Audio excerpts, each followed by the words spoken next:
وہ رکن آل India Muslim personal لا board سے کرتا ہوں کہ آپ تکبیر نعرہ تکبیر نعرہ تکبیر شیر ہند شیر ہند شیر ہند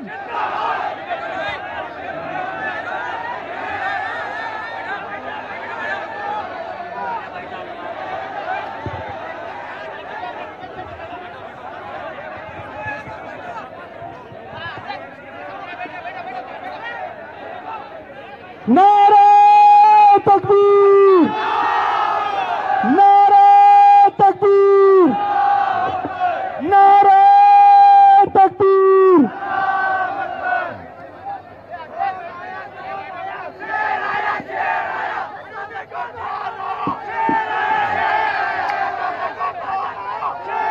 اعوذ باللہ من الشیطان الرجیم بسم اللہ الرحمن الرحیم السلام علیکم ورحمۃ اللہ وبرکاتہ۔ مولانا رحیم الدین انصاری صاحب نگران جلسہ تحفظ شریعت و اصلاح معاشرہ شہ نشین بتشریف فرما گلبرگہ کے مجلس اتحاد المسلمین کے صدر برادرم محترم جناب قوام الدین جنیدی وحاج پاشا صاحب، کرناٹکا کے مجلس اتحاد المسلمین کے صدر محترم جناب عثمان غنی صاحب، شہ نشین بتشریف فرما محترم جناب ضیاء الدین نیئر صاحب، نائب صدر کل ہند مجلس تعمیر ملت، جناب مولانا اولیاء حسینی صاحب مرتضی پاشا، جناب علی قادری صاحب، منیر الدین مختار صاحب، قاضی رضوان صدیقی صاحب، جناب حافظ قاری سید قاسم بخاری صاحب، مولانا محمد جاوید عالم قاسمی صاحب، مولانا سید قاسم بخاری صاحب، حضرت سید ید اللہ حسینی نظام بابا صاحب اور مولانا عبدالحکیم وقار اشرفی صاحب، شہ نشین بتشریف فرما معزز علماء کرام، مشائخین عظام، بزرگان ملت، میرے نوجوان ساتھیوں اور میرے پس پردہ بیٹھ کر سننے والی میری عزتدار ماں اور بہنوں، عزیزان ملت اسلامیہ، میں سب سے پہلے اللہ سبحانہ و تعالیٰ کا شکر ادا کرتا ہوں کہ ایک بہت لمبے عرصے کے بعد کرناٹکا اور گلبرگہ کی اس مبارک سرزمین پر مجھے آپ کے درمیان میں کھڑے ہو کر اپنی بات رکھنے کا موقع مل رہا ہے۔ میں اپنی بات کا آغاز کرنے سے پہلے یہ بات ضروری سمجھتا ہوں، بلکہ میرا اخلاقی فریضہ ہے کہ میں اپنی جانب سے اور پرسنل لا بورڈ کی جانب سے بھی جناب قمر اللہ السلام صاحب کے انتقال پر ہم تمام پھر سے دعا کریں کہ اللہ سبحانہ و تعالیٰ ان کی مغفرت فرمائے، اللہ سبحانہ و تعالیٰ ان کی خبر کو نور سے بھر دے، اور اللہ سبحانہ و تعالیٰ ان کی خدمات کو، ان کی قربانیوں کو اللہ قبول کرے۔ میرے عزیز دوستوں اور بزرگوں، تحفظ شریعت اور اصلاح معاشرہ کے عنوان سے آج کے جلسے کا انعقاد عمل میں لایا گیا ہے۔ آپ نے مجھ سے قبل معزز علماء کرام اور ذمہ داران کی بصیرت افروز خطابات کو سنا۔ میں چند باتیں آپ کے سامنے رکھ کر اپنی بات کو ختم کر لوں گا۔ سب سے پہلی بات یہ ہے میرے عزیز دوستوں اور بزرگوں کہ ہمارے ملک میں ایک ایسی فضا پیدا کی جا رہی ہے اور اس طرح کا پروپیگنڈا کیا جا رہا ہے کہ اسلام میں، شریعت میں مسلم خواتین کا کوئی مقام نہیں ہے، مسلم خواتین کو ان کے حقوق نہیں ملتے، اور یہ ایک پروپیگنڈا خاص طور سے 2014 جون سے شروع ہوا، اور اس جھوٹے پروپیگنڈے میں، اس کو زیادہ بڑھاوا دینے میں ہمارے بہت سے ایسے میڈیا کے لوگ بھی ہیں جو ہمیشہ حضرت مولانا نریندر مودی کی غلامی کرتے رہتے ہیں۔ میرے عزیز دوستوں اور بزرگوں، 3.5 سال کا عرصہ ہو چکا ہے، مگر علامہ مودی صاحب کو، بلکہ all India Muslim personal law board کے سیکرٹری صاحب نے تو ان کو فضیلت الشیخ مودی کہا۔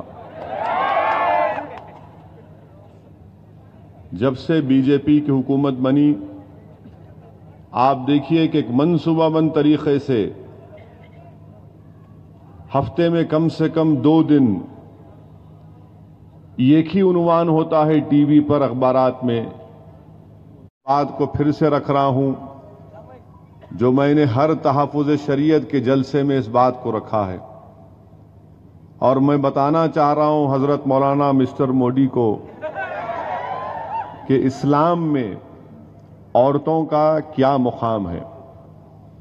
آپ جانتے ہیں، آپ نے علماء کرام کی زبان سے سنا ہوگا کہ اسلام وہ واحد مذہب ہے جس نے 1400 سال پہلے عورت کو اپنی باپ کی جائیداد میں حصہ عطا کیا۔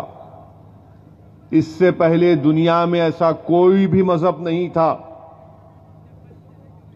جس نے خاتون کو، ایک عورت کو، ایک بیٹی کو اپنی باپ کی جائیداد میں حصہ دیا۔ میں یہ بات چیلنج سے کر رہا ہوں، اگر کسی نے دیا تو بتاؤ میرے کو۔ تو یہ لوگ جو پروپیگنڈا کر رہے ہیں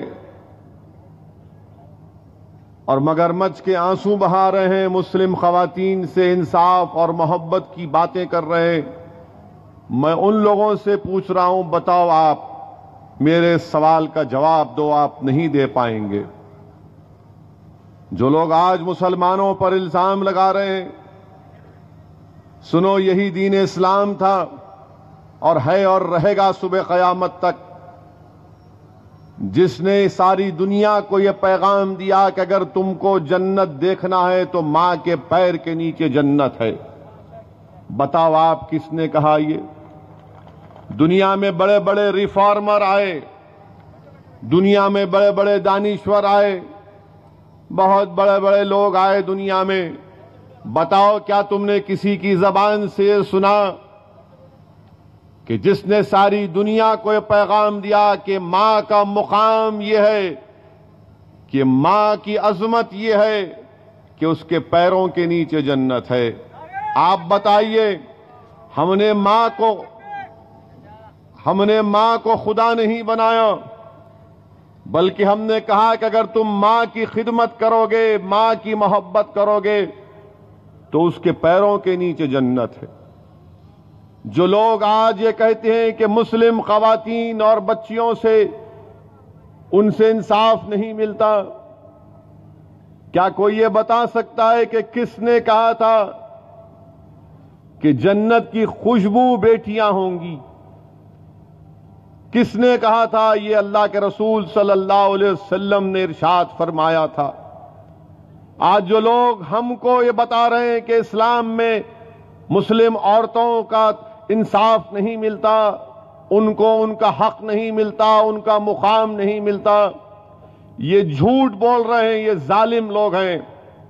اس لیے کہ اللہ کے رسول صلی اللہ علیہ وسلم نے ارشاد فرمایا، سنو نوجوانوں، رحمت اللہ عالمین نے ارشاد فرمایا کہ اگر کوئی ماں اپنی 3 بیٹیوں کی اچھی تربیت کرتی ہے اور اس کے بعد ان کی شادی کرتی ہے تو اللہ اس کو جنت دیتا ہے۔ میرے بھائی جنت کا حاصل کرنا، جنت کا ملنا کوئی بچوں کا کھیل نہیں ہے، کوئی بچوں کا کھیل نہیں ہے۔ آپ اور ہم نے اپنے بزرگوں کی زبان سے سنا کہ اگر جنت کو حاصل کرنا ہے تو خاک اور خون کے دریاؤں سے گزرنا پڑے گا۔ جنت کو اگر ملنا حاصل کرنا ہے تو تلواروں کے نیچے اپنی گردن کو کٹانا پڑے گا۔ اگر جنت کو حاصل کرنا ہے تو رات رات بھر زندگی کے 60-50 برس شب بیداری کرنا پڑے گا۔ جنت کو اگر حاصل کرنا ہے تو زندگی کی ہر رات اللہ کے سامنے کھڑے ہو کر اپنے گناہوں کا اقرار کرنا پڑے گا، بلکہ اس کے گناہوں اقرار کی وادیوں سے گزرنا پڑے گا، تب جا کر جنت ملتی ہے۔ مگر اللہ کے رسول صلی اللہ علیہ وسلم نے کتنا آسان کر دیا ایک ماں کے لیے کہ جس کے پاس 3 بیٹیاں ہیں، اگر ان کو اچھی تربیت کرے گی، ان کی شادی کروائے گی تو اللہ اس کو جنت سے نوازے گا۔ بتاؤ آپ کے پاس کیا ہے؟ کیا ہے آپ کے پاس؟ آپ نہیں بتا سکتے۔ میرے بھائی، اللہ کے رسول صلی اللہ علیہ وسلم نے فرمایا کہ راستے سے گزر رہے تھے کسی کے گھر میں، اس زمانے میں اتنے بڑی بڑی لائٹیں نہیں تھیں، مگر گھر میں چراغ جل رہا تھا، منور تھا گھر۔ اللہ کے رسول صلی اللہ علیہ وسلم سے صحابیوں نے کہا کہ رسول اللہ اس گھر میں بڑا منور نظر آ رہا ہے، تو رسول اللہ صلی اللہ علیہ وسلم نے فرمایا کہ جا کر دیکھو اس گھر میں بیٹی پیدا ہوئی۔ جو لوگ آج ہم سے کہتے ہیں کہ ہم اپنی ماں اور بہنوں کو انصاف نہیں کرتے، ارے تم ہمارے دین کو پڑھے ہی نہیں، تمہارے ذہنوں میں، تمہاری سوچ میں، تمہارے دلوں میں اسلام سے اتنی نفرت بھری ہوئی ہے کہ تم کھلے ذہن کے ساتھ، خدا کی قسم اگر تم دین اسلام کو پڑھو گے تو اللہ تمہارے دل میں دین اسلام کی محبت ڈال دے گا، اور تم خود پکار کر کہو گے کہ اشہدو ان لا الہ الا اللہ و اشہدو ان محمد رسول اللہ۔ مگر شرط یہ ہے کہ تم کو کھلے ذہن کے ساتھ دین کو پڑھنا پڑے گا۔ اگر تم RSS اور فضیلت الشیخ موڈی سے دین نہیں سمجھ سکتے ہو، نفرتی پیدا کرتے، انہوں اچھی بات کر ہی نہیں سکتے، انہوں خالی نفرت کا پیغام دینے آئے ہیں۔ میرے بھائی، جو ہم پر الزام لگاتے نا، کبھی ان کو بتاؤ اور سنو کہ اللہ کے رسول صلی اللہ علیہ وسلم کے سامنے اس زمانے میں جب جنگیں ہوتی تھیں تو جنگ جیتنے کے بعد مال غنیمت اور جو لوگ بچ جاتے تھے ان کو قیدی بنایا جاتا تھا۔ وہ اس زمانے کا سسٹم تھا۔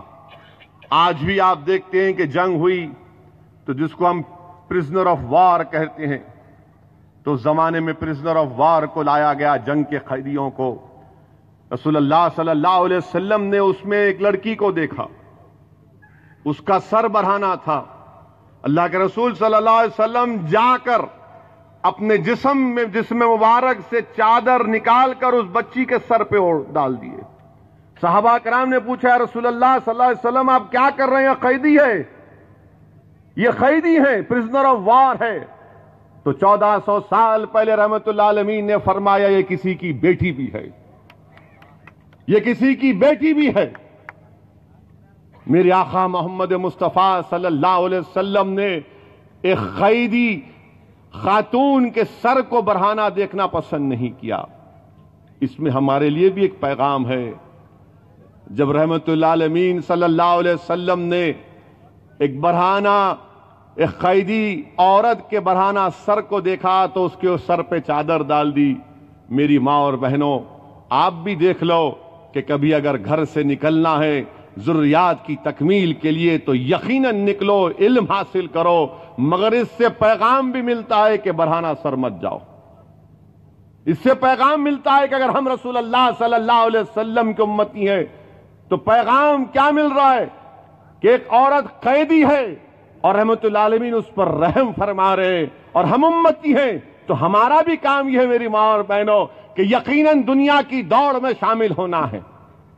ہم بھی نہیں چاہتے کہ ہماری ماں اور بہنیں پیچھے ہٹ جائیں، مگر اسلام آپ کو اس بات کی اجازت دیتا ہے کہ جائیے، آگے بڑھیے، مگر اس واقعے سے ہم کو بھی سبق حاصل کرنا ہے۔ میرے عزیز دوستوں اور بزرگوں، پھر اسلام کے بارے میں یہ لوگ بولتے کہ نہیں بچیوں کو آپ برابر کا حصہ نہیں دیتے. میرے بھائی، اس کا جواب ہمارے استاد محترم نے اچھا دیا تھا. انہوں نے سمجھانے کے لیے کہا کہ اگر کسی ایک باپ کا انتقال ہو جاتا ہے اور وہ 15,000 روپئے چھوڑ کر جاتا ہے اور گھر میں اس کی بیوہ ہے، بیٹا ہے اور بیٹی ہے، تو اسلام کیا بولتا ہے کہ 15,000 میں 5,000 بیٹی کو، 5,000 ماں کو، 5,000 بیٹے کو. اب وہ کل بیٹا شادی کرے گا تو وہ بھی اس کی ہونے والی بیوی کو چلے جاتا. ہم مردوں کے پاس کیا بچتا پھر؟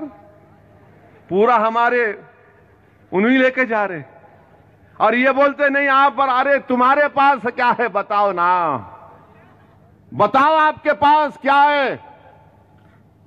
میرے عزیز دوستوں اور بزرگوں، پھر یہ اور ایک الزام ہم پر لگاتے کہ نہیں آپ لوگ بہت شادیاں کرتے. 1961 میں ایک سروے ہوا، 60 یا 71 میں. آپ کو جان کر خوشی ہوگی کہ سب سے کم دوسری بیویاں ہماری تھی، باقی سب کے تھے بڑے. میں آج بھی حضرت مودی سے کہہ رہا ہوں کراؤ سروے، معلوم ہو جائے گا کہ ہمارے پاس ایک میں ہی ہم پریشان ہیں، دوسروں کے پاس 2-2 3-3 4-4 5 6 7 8 9 اور بعض کے پاس ایک بھی ہے تو گھر میں نہیں ہے.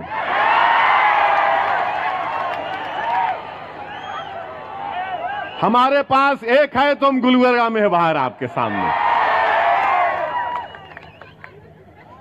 ان کے پاس ایک ہے، انہوں دلی میں بیٹھے ہوئے ہیں اور ہمارے کو بولتے آپ لوگ بہت شادی کرتے.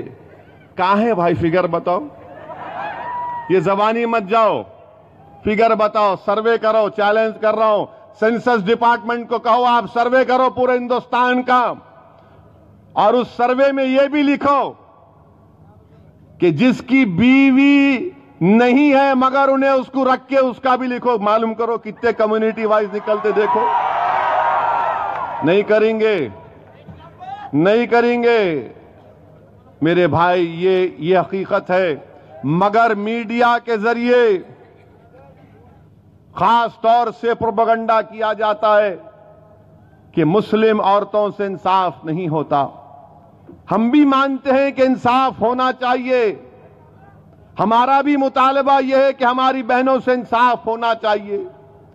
مگر ہم بی جے پی کو کہنا چاہ رہے ہیں، سنگھ پریوار کو کہنا چاہ رہے ہیں کہ ہندوستان کے مسلمانوں کو انشاءاللہ کبھی راجہ رام موہن رائے کی ضرورت نہیں ہے. تم کو ضرورت تھی راجہ رام موہن رائے کی، ہم کو ضرورت نہیں تھی، نہ کبھی پڑے گی. ہمارے لیے ہمارے آقا کی سیرت سامنے ہے، ہمارے لیے قرآن سامنے ہے، ہمارے لیے خواجہ بندہ نواز کی محبت اور قربانیاں ہمارے سامنے ہے. آپ کو ضرورت ہوگی آپ لے لو، ہم کو ضرورت نہیں ہے. ہم کیا کہہ رہے ہیں کہ ہمارے مسلم عورتوں کو اسکول کی ضرورت ہے، کالجوں کی ضرورت ہے، تعلیم کی ضرورت ہے. آپ دیتے کیوں نہیں ان کو؟ دو نا آپ، کون روک رہا آپ کو؟ ہندوستان کے وزیر اعظم نے ایک اعلان کر دیا. کیا کیا انہوں نے؟ اعلان کہ 45 سال کی عمر کی عورتیں اب بغیر محرم کے حج کو جا سکیں گی. تو ہندوستان کے وزیر اعظم جو کچھ بولتے اس کے آدھے گھنٹے کے اندر میڈیا والے میرے پاس بھاگ کے آتے ہیں. اچھا ہے میں توڑ ہوں ان کا، میرے پاس بھاگ کے آئے. اچھا توڑ ضرور ہوں مگر بعض لوگ بولتے ہیں ملے ہوئے ہیں. میں ملاوا نہیں ہوں، میں اوریجنل 22 کیرٹ گولڈ ہوں، یاد رکھو. تم ملے ہوئے ہیں، تم دودھ میں آدھا پانی ڈال کے پیتے رہے، ہم کو پلا رہے 60 سال سے، اب نہیں ہونے والا ہے. تو خیر وہ انہوں بول دیے، میرے پاس آئے، میں بولا دیوانی بات کر رہے ہیں. لے کیا بول رہے آپ؟ میں بولا بالکل. سعودی حکومت 4 سال پہلے 5 سال پہلے فیصلہ کر لی کہ جو 45 سال سے کم عمر کی عورتیں ہیں محرم کے ساتھ آنا. تو انہوں کون سا نیا کام کرنے؟ انہوں بول رہے، ملا انہوں بہت بولتے، ان کو خالی بولنا آتا، دوسرا کام کاج کرنا نہیں آتا ان کو. تو اب آپ دیکھو، آپ وزیر اعظم، سعودی حکومت ڈیسائیڈ کرتی، اگر میں آپ کے گھر کو آ رہا ہوں تو آپ بولتے بھائی میں 10 لوگوں کی دعوت کرا، 10 لوگوں کا آئیے. اگر میں 15 لے کے گیا تو مہمان پہ تکلیف ہوتی نا. مگر ہمارے وزیر اعظم کیا بول رہے ہیں، اگر سعودی عرب میں کل خواتین گاڑیاں چلائیں گی جدہ کے روڈ پہ تو یہاں مترو بولیں گے میرے وجہ سے ہوا. وہاں کا حکومت، ان کا قانون، آپ کریڈٹ لے رہے. پھر آپ بول رہے میں آج ہب سبسڈی نکال دیا. میرے بھائی 2006 میں ہندوستان کی پارلیمنٹ کی، لوک سبھا کی میری تقریر ہے، اب اٹھا کے پڑھو. اس وقت جب میں نے کہا تھا کہ سبسڈی نکالو تو پارلیمنٹ میں ہمیشہ کی طرح سناٹا طاری ہوگا. بولے کیا بول رہے؟ ملا نکالو. اس لیے کہ آپ میرے نام پر ایک ڈوبتی ہوئی ایئر لائنز ایئر انڈیا کو دے رہے ہیں. 2006 میں نے کہا تھا کہ یہ اس وقت کچھ 720 کروڑ سبسڈی تھی، میں نے 2 ہمارے بچوں کی تعلیم کے لیے. 2006 میں نے بات کی. 2011 میں سپریم کورٹ کا فیصلہ آیا اور اس میں ایک جج صاحب نے کہا کہ نہیں 2022 تک اس کو نکال دینا. آپ سبسڈی کم ہو رہی تھی، اب یہ سال 200 کروڑ تھی. آپ وزیر اعظم بول رہے میں نکال دیا. ارے آپ کیا نکالے، یہ تو ختم ہونے والی تھی. مگر وزیر اعظم کو ہر چیز میں باجا بجانے کا بہت شوق ہے.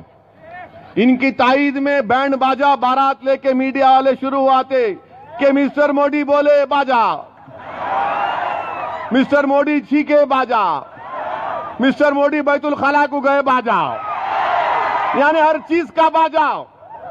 ہندوستان کی عوام کو ابھی تک سمجھ میں نہیں آ رہا کہ تمہارا باجا بجا دے رہا اس کا فائدہ ہو رہا. جاگو جاگو، کچھ فائدہ نہیں ہو رہا ہندوستان کی عوام کا. 200 کروڑ ختم کیے تو کیا ہے، 24 لاکھ کروڑ کا ہندوستان کا بجٹ ہے. اور کتنا ہم کو دیا آپ وزارت اقلیتی بہبود کو؟ 24 لاکھ کروڑ کا بجٹ. 1% بھی مائنورٹی ڈپارٹمنٹ کا بجٹ نہیں ہے. 0.19% دیے ہندوستان کے وزیر اعظم. سنو میری ماں اور بہنوں، میں نے مطالبہ کیا تھا کہ 2 ہمارے بچیوں کے لیے اسکالرشپ دو، اور ایسی اسکالرشپ دو کہ نمبر نہیں ہونا چاہیے اس میں کہ صرف 10,000 کو ملیں گے یا 20,000 بچے اور بچوں کے ملیں گے. میرا مطالبہ ہمیشہ سے ہی رہا کہ جو کوئی بھی مسلمان اور آپ کے بدھسٹ، عیسائی، سکھ اپلائی کرے گا اسکالرشپ دو، ڈیمانڈ ڈریون کرو. نہیں کہے یہ آپ کی محبت ہے. سب سے کم تعلیم یافتہ مسلمان ہیں، آپ نہیں کرتے. یہ کام نہیں کریں گے کیونکہ اگر یہ کریں گے تو پھر مسلم عورتیں تعلیم یافتہ ہو کر آگے بڑھیں گی. مگر شریعت میں مداخلت کرنا چاہتے ہیں، مسلم عورتوں سے جھوٹے باتیں کرتے ہیں، انصاف کی بات کرتے ہیں. یاد رکھو، میں آپ تمام کے سامنے ذمہ داری کے ساتھ کہہ رہا ہوں کہ مسلم خواتین ایک بہانہ ہے، اصل نشانہ شریعت ہے. اصل نشانہ شریعت ہے. ہندوستان کے وزیر اعظم اب ہمارے گھروں میں گھس چکے ہیں. اب کیا آپ پسند کریں گے کہ آپ کے گھر میں کوئی غیر آ کر جھانکے؟ میرے بھائی یہی کام کر رہے ہیں، یہی کام کر رہے ہیں کہ ہمارے گھروں میں گھس چکے ہیں. کہ کون ہمارے گھروں میں، کیا آپ کون ہوتے ہیں؟ صدر جمہوریہ کا خطبہ ہوا. صدر جمہوریہ کے خطبے میں حکومت نے ان سے کیا کہلوایا کہ مسلم عورتوں کا وقار ہم مجروح کیے. بتائیے آپ کیا پسند کریں گے اگر میں آپ کے سامنے آ کے بولوں کہ تم نے اپنی ماں کا وقار مجروح کیا، تم نے اپنی بیوی کا وقار مجروح کیا، تم نے اپنی بیٹی کا وقار مجروح کیا، تو آپ بولیں گے چلے جاؤ ورنہ چپل نکال کے ماروں گا. آپ بتائیے کہ ہمارے سے حکومت پریزیڈنٹ ایڈریس میں اس طرح کی بات کر رہی ہے کہ مسلم خواتین کا وقار مجروح ہم نے کیا. ہندوستان کے وزیر اعظم آپ نے کیا. میں سچائی بیان کر رہا ہوں مسٹر پرائم منسٹر، کیونکہ آپ جب چیف منسٹر تھے آپ کی ناک کے نیچے گجرات کا فساد ہوا. آپ کے ناک کے نیچے زکیہ جعفری کے سامنے احسان جعفری کا قتل ہوا، اس کے جسم کے 18 ٹکڑے کیے گئے، اس کو جلا دیا گیا. آپ چیف منسٹر تھے، مسلم عورتوں کا گینگ ریپ ہوا، آپ نے کچھ نہیں کیا. آپ چیف منسٹر تھے، ہم کو 1.5 لاکھ ہمارے بھائی بہن کیمپوں میں تھے ایک سال، جس میں ہماری بہنیں کیمپوں میں جا کر بچہ پیدا کر رہی تھی. تو کیا جب ہمارا وقار مجروح کرنے میں تمہارا رول نہیں تھا مسٹر پرائم منسٹر؟ کوئی نہیں بولے گا اس بارے میں. آپ بتائیے کہ جرت اتنی ہو چکی ہے کہ ہمارے گھر پر آ کر ہماری ماں اور بہنوں کے بارے میں اس طرح کی بات کی جاتی ہے. میری عزتدار ماں اور بہنوں، یہ آپ کو سوچنا ہے. یہ ایسی طاقتیں ہیں جو آج ہم کو ہماری شریعت سے دور نہ صرف کر رہی ہیں بلکہ شریعت کو چھیننا چاہتی. میرے عزیز دوستوں اور بزرگوں، یہ حکومت کا اصلی چہرہ ہے. اب یہ بل جو پیش کرے پارلیمنٹ میں، لوک سبھا میں بل آیا. میں آج اس پرسنل لا بورڈ کا جلسہ ہے، سیاسی بات نہیں کروں گا، مگر انشاءاللہ تعالی جب دوبارہ آؤں گا تو کروں گا.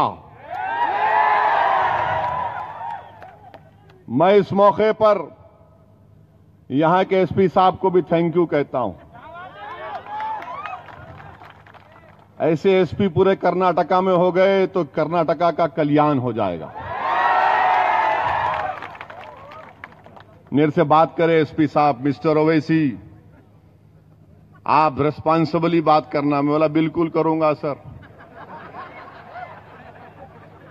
آئی ایم ریسپانسبل مین. میں ہندوستان کے پارلیمنٹ کی پنچایت کا ممبر ہوں، لوک سبھا کا. میرے کو سمجھ میں نہیں آتا کہ میں لوک سبھا میں بول سکتا ہوں مگر کرناٹک کے بعض مقامات پہ تو اگر ایک جوک بنا دیے. عثمان غنی بیٹھے ہوئے، عثمان غنی ایک دن آ کے بولے صاحب ایک کام کرتے. ملا کیا کرتے عثمان غنی؟ بولے ایک کام کرتے صاحب، تھوڑا ان کو پریشان کرتے. ملا کیا کرتے پریشان کر کے؟ نہیں صاحب انہوں پرمیشن نہیں دے رہا بیجاپور میں، ہم اخبار میں نیوز دے رہے کل آپ آ رہے بول کے. ملا دو، میرے کو کیا کرنے کا ہے، دو. انہوں دے دیے اٹھا کے. آپ یقین نہیں کریں گے، انہوں پرمیشن دیے تو اخبار میں رپورٹ چھپی 3.5-4 گھنٹے میں انسپیکٹر آ گیا گھر کو.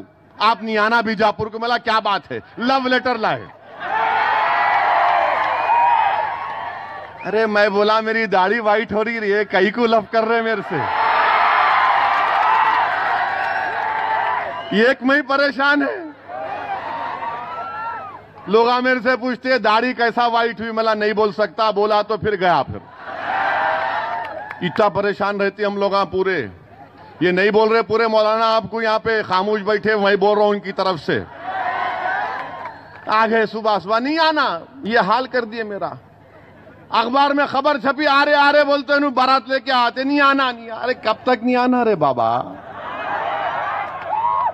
اب آئیں گے، تم نہیں روک سکیں گے. اور آئیں گے، حق کو بیان کریں گے، سچائی کو بیان کریں گے، مسلم قیادت کے بارے میں بات کریں گے، شریعت کی بات کریں گے، مسجد کی بات کریں گے، درگاہ کی بات کریں گے، خانقاہ کی بات کریں گے، بچوں کے مستقبل کی بات کریں گے، نوجوانوں کے تحفظ کی بات کریں گے، ہمارے بزرگوں کے خواب اور ہماری ماؤں کے خواب کو پورا کرنے کی بات کریں گے. اس لیے کہ ہندوستان میرے باپ کا ملک ہے، تم نہیں روک سکتے مجھے. اب کیسا باپ کا ملک ہوا؟ اس لیے کہ بابا آدم جب دنیا میں آئے تو پہلا قدم یہیں رکھے. انہوں پہلا قدم یہیں رکھے. تو جہاں پہ پہلا قدم رکھے ابا کی ہوئی نہیں ہوئی؟ آپ اماں بولو، ہم ابا بولتے ہیں، نو پرابلم. کیا پرابلم ہے؟ آپ اماں بولو، ہم ابا بولتے. آپ ممی بولو، ہم ڈیڈی بولتے. عجیب ہے. اب نارتھ ایسٹ میں ممی یاد نہیں آ رہی ان کو، نارتھ ایسٹ میں ممی یاد نہیں آ رہی. میرے بھائی، میں آپ سے عرض کر رہا تھا، یہ جو بل آیا لوک سبھا میں، ایک عجیب و غریب کا ماحول دیکھا. میں ایمانداری سے کہہ رہا ہوں، بحیثیت پرسنل لا بورڈ کے رکن بھی کہہ رہا ہوں. پرسنل لا بورڈ نے پورے لوک سبھا کے ایم پی کو ای میل بھیجایا اور ای میل بھیجا کر اس میں ایم پی سے کہا کہ یہ بل غیر دستوری ہے، انکانسٹیٹیوشنل ہے، یہ بیڈلی ڈرافٹڈ ہے، یہ بل میں یہ نقص ہے، یہ غلطیاں ہیں، اور پھر یہ ہماری شریعت میں مداخلت ہے۔ یہ پورا پرسنل لا بورڈ میں پورے ایم پیز کو ای میل کیا۔ میں بھی اپنی جانب سے جتنے بڑے بڑے پارٹیاں ہیں، میں تو کمیونل ہوں، میں فرقہ پرست ہوں، مگر جو میرے سے اچھے سیکولر پارٹیاں، ان کو جا کے بولا صاحب ذرا دیکھو، یہ سب ذرا دیکھے، بولے ہاؤ سوچیں گے۔ میرا سوچنا نہیں ہے، کل آ رہا آج آ گیا، بولے ہاں دیکھیں گے۔ ہندوستان کی لوک سبھا میں میرے عزیز دوستوں بزرگوں 24 مسلم ایم پی ہیں، کیوں جیتے؟ 50 کیوں نہیں جیت پا رہے؟ 60 کیوں نہیں جیت پا رہے؟ تو کوئی جواب نہیں دے سکیں گے۔ بہرحال 23 میں صرف 4 مسلمان ایم پی اٹھ کر اس بل کی مخالفت میں بولے، 2 مسلم لیگ کے، 1 تامل ناڈو کے AIADMK کے، ایک مسلم ایم پی اٹھے، اور چوتھا میں آپ کے سامنے جو کھڑا ہوا ہوں، ہم نے چاروں نے اس کی مخالفت کی۔ دوسرے جو جتنے بچے ہوئے ہیں، ایک تو آئے بھی نہیں لوک سبھا کو، آئی نہیں لوک سبھا کو نو۔ بعد میں ان سے پوچھے حضرت کیوں نہیں آئے؟ بولے پارٹی نہیں بولنا بولی۔ تو پریس والے بڑے چالاک ہوتے، ٹھیک ہے نہیں بولنا بولی، ووٹ تو دے سکتے تھے خلاف میں، تو بولے ٹریفک میں پھنس گیا۔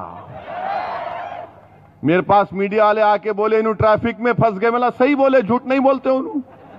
یہ کیا بول رہے آپ؟ میں بالکل صحیح بول رہا ہوں۔ وہ ٹریفک کون سی تھی؟ گاڑیوں کی ٹریفک نہیں تھی، وہ جنودھاری کی ٹریفک تھی،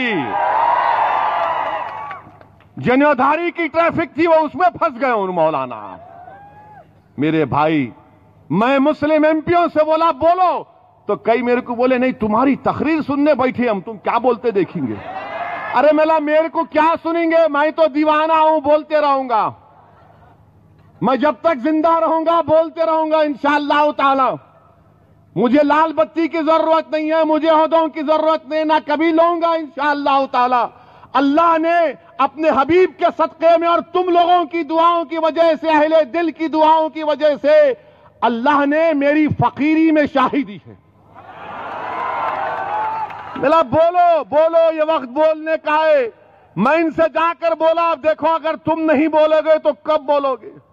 تم جیت کیا ہے مسلم ووٹوں کی وجہ سے، تم اپنی پارٹی کی وجہ سے نہیں جیت کر آئے، بلکہ جتنے بھی جیت کیا ہے سیکولر پارٹی کے ہمارے ووٹوں سے جیت کیا ہے۔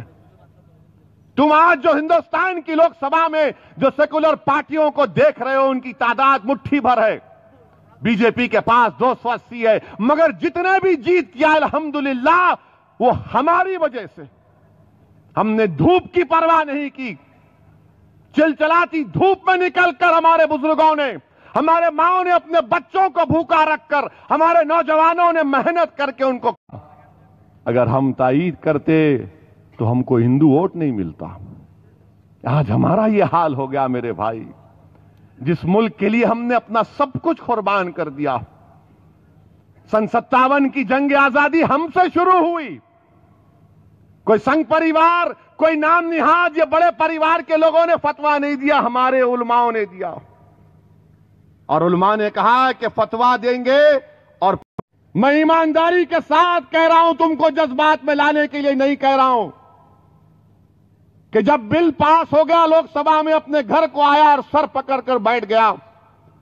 مولانا خالد سیف اللہ رحمانی کا فون آیا، اور مولانا نے مجھ سے کہا کہ اسد صاحب بڑا برا دن ہے یہ، مگر کم سے کم آپ نے جرت کے ساتھ ان تمام باتوں کو سامنے رکھا۔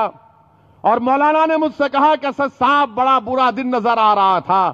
میں نے کہا مولانا وہ دن ایسا نظر آ رہا تھا کہ 6 دسمبر نظر آ رہا تھا، کہ میری آنکھوں کے سامنے میری مسجد کی ایک ایک اینٹ کو توڑا جا رہا تھا، توڑا نہیں بلکہ نکالا جا رہا تھا۔ میرے بھائی یہ کام ہوا ہے، اس کے باوجود بھی اگر آپ خواب غفلت میں رہیں گے تو میرے دوستوں، میرے عزیز بزرگوں، میں ذمہ داری کے ساتھ کہہ رہا ہوں کہ آج آپ کو اپنی بیداری کا ثبوت دینا پڑے گا. آپ کو ایک نئی سیاسی حکمت عملی کو اپنانا پڑے گا. یہ بات اپنے ذہن نشین کر لیجئے کہ وہ جو ہندوستان کا خواب آپ اور ہم نے دیکھا تھا وہ خواب پورا نہیں ہوا ہے ابھی تک، جس میں ہر طبقے سے انصاف ہوگا. ہم نے آج ملک کو آزاد ہو کر 70 سال ہو گئے ہمارے ملک کو. ہم نے فسادات کو دیکھا، ہم نے اپنی ماں اور بہنوں سے ان کی عزت کو لٹتا ہوا دیکھا، اپنے بچوں کو سینوں میں گولیاں کھاتے ہوئے دیکھا، اپنے بچوں کو دہشت گردی کے جھوٹے الزامات میں جیل میں سڑتا ہوا دیکھا. ہم کو غریب بنا دیا گیا، ہم کو اسکولوں سے محروم کر دیا گیا، ہم کو کالجوں سے محروم کر دیا گیا، مگر ہم نے کبھی بھی ہندوستان کی امن اور یکجہتی کے بارے میں کمپرومائز نہیں کیا اور نہ کریں گے انشاءاللہ تعالی. ہندوستان کے وزیر اعظم اور وہ تمام نام نہاد پارٹیاں سنو، یہ ملک میرا ہے، یہ ملک مسلمانوں کا ہے. تم ہم کو بانٹ نہیں سکتے شیعہ سنی کے نام پر، تم ہم کو بانٹ نہیں سکتے دیوبندی بریلوی کے نام پر، تم ہم کو بانٹ نہیں سکتے صوفی اور سلفیزم کے نام پر، تم ہم کو بانٹ نہیں سکتے شیعہ اور سنی کے نام پر. یہ ملک میرا ہے مسٹر مودی. ہم کسی بھی مسلک کے ہیں مگر یہ ملک میرا ہے. مجھے اس ملک کی سرزمین سے محبت ہے، اس کی زمین سے محبت ہے، اس کے جھاڑوں سے پیڑوں سے محبت ہے، اس ملک کی ہواؤں سے مجھے محبت اس لیے ہے کیونکہ میرے آقا محمد مصطفیٰ صلی اللہ علیہ وسلم نے یہ فرمایا تھا کہ ہندوستان سے مجھے ٹھنڈی خوشبو آتی ہے. بتاؤ یہ ملک میرا ہے ہندوستان، یہاں کے قبرستان میری وفاداریوں کی نشانیاں ہیں. یہ گنبد کو اگر اللہ آواز دے گا تو پکار کر کہیں گے کہ ہاں آج اس سرزمین پر جو توحید کے نام لیوا ہے وہ میرے جانشین ہے. مگر آج حکومت کرنے والوں نے، جمہوریت کی دہائی دینے والوں نے کیا حال کر کے رکھ دیا ہمارا. ایک چیز بچی ہوئی تھی، اب اس کو بھی چھیننے جا رہے، اس کو بھی چھیننے جا رہے. میرے بھائی آج آپ کو ایک بیداری کا ثبوت دینا پڑے گا. میں بار بار کہہ رہا ہوں اب آپ کو بیدار ہونا پڑے گا. اس ملک کا ایک بہت بڑا طبقہ ہندوتوا کی تہذیب کو اپنا چکا ہے اور یہ بات حقیقت ہے. آپ دیکھیے ایک منحوس پکچر کو ریلیز ہونے نہیں دیا راجپوتوں نے اپنی غیرت کا اور حمیت کا مظاہرہ کیا. راجپوتوں نے متحد ہو کر 4% ہندوستان میں راجپوت اور 4% نے اس پکچر کا نام تبدیل کروا دیا. مودی کو مجبور کیا کہ اس پکچر کے سین کو کاٹ کر دیا جائے. اس میں ایک عورت کا جسم دکھ رہا تھا تو کہا اس کا جسم کور کرنا، اور ہمارے پاس سے ہماری شریعت چھینی جا رہی ہے، ہمارے پاس سے ہماری شریعت چھینی جا رہی ہے. نوجوانوں بیداری کا ثبوت دو. میں تم سے نہیں کہہ رہا ہوں کہ تم روڈوں پر نکل جاؤ، میں تم سے یہ کہہ رہا ہوں کہ پہلے